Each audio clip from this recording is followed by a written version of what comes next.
Bismillahirrahmanirrahim.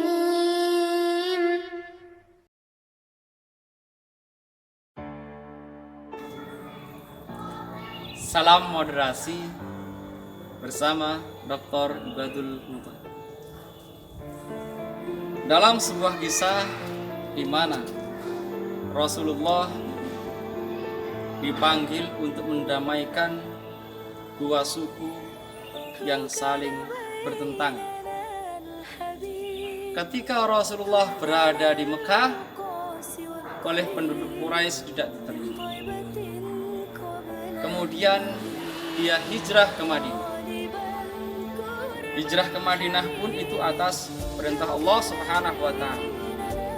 Akan tetapi secara sosial, Rasulullah pindah ke Madinah itu atas kehendak oleh penduduk Madinah, yang mana penduduk Madinah 2 tahun Rasulullah sebelum hijrah ke Madinah sudah sering bolak-balik ke Madinah untuk meminta Rasulullah untuk mendamaikan dua kabilah, yaitu kabilah Aus dan Khazraj, yang mana mereka tidak saling toleransi antara ras Aus dan ras Khazraj.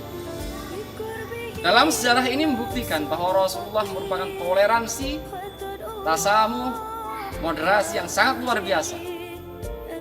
Aus dan Khazraj tidak seagama, akan tetapi dia percaya dengan Rasulullah yang berjulukan Al-Amin, yang mana sudah didengar Rasulullah pernah mendamaikan penduduk Mekah di dalam peletakan Hajar Aswad.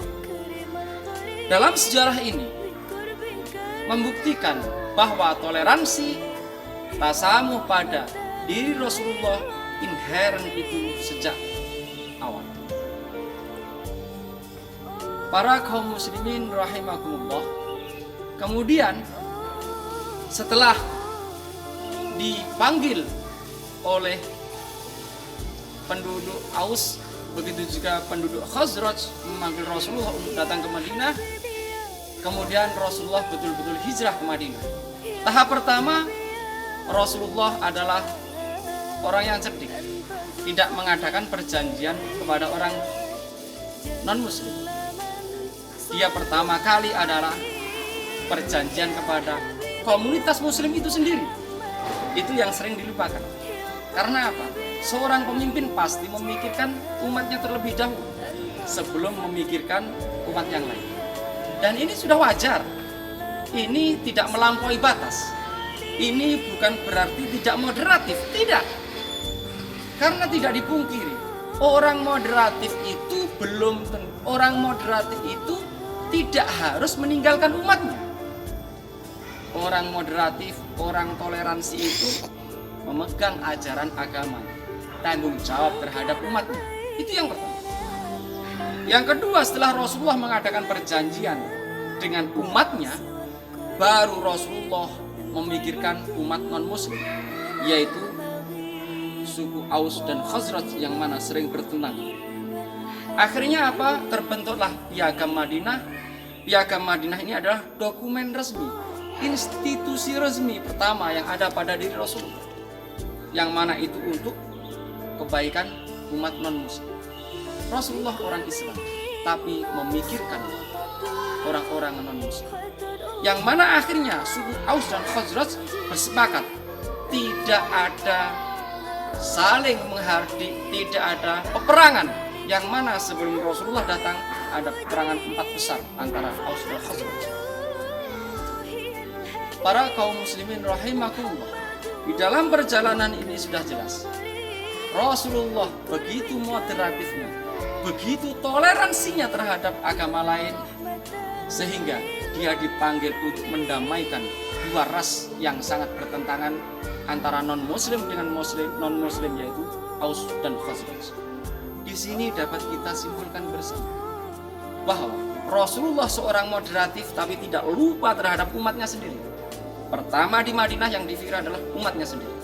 Kemudian setelah itu Rasulullah memikirkan umat non-muslim yang mana yang memanggil 2 tahun sebelum hijrah untuk mendamaikan suku Aus dan Khazraj.